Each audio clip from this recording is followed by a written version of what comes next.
Now in this video, I'll be helping you and giving you guides on how to write an amazing CV, and hopefully you'll be able to land that dream job.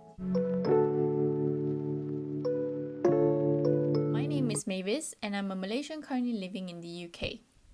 I've been living here for the past 10 to 11 years, and now I am on my journey to help students like yourself from Malaysia or anywhere else in the world, whether they're coming to the UK for the first time or you just chance upon my video and you'd like to know more about the UK.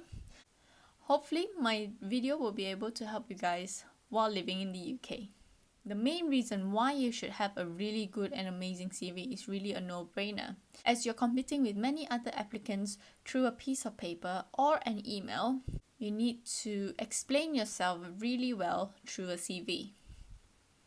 Employers receiving almost 100,000 applicants in a day would not have the time to go through your applicants carefully.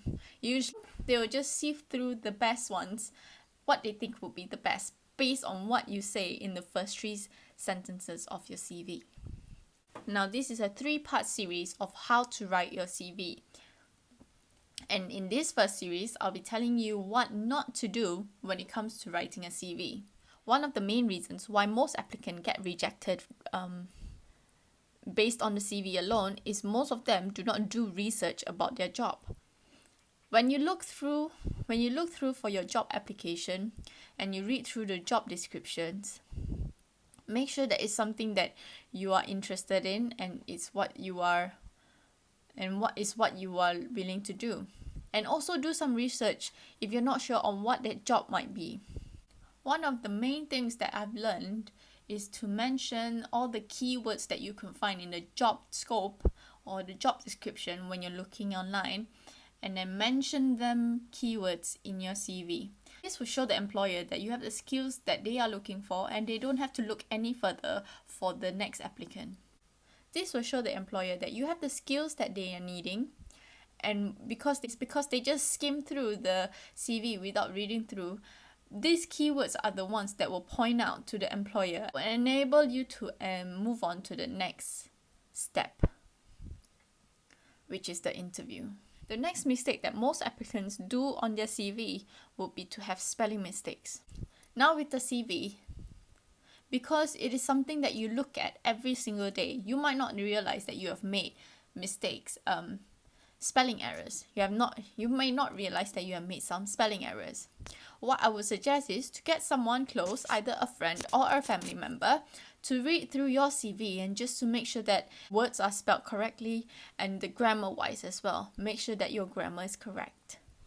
Most universities, they would offer proofreading services. So if you don't mind sending your CV to them to give a read through as well. Lastly, most applicants would also do this mistake where they will write either too little about themselves or too much.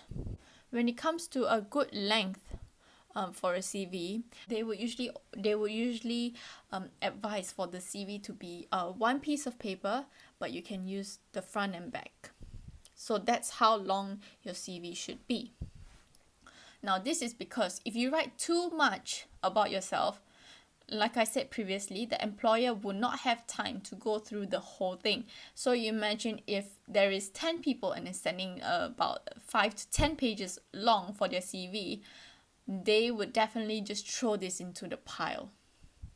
Now when it comes to writing too little, you are not selling yourself enough, and the employer will not know what other skills you may have that would be very beneficial to the company.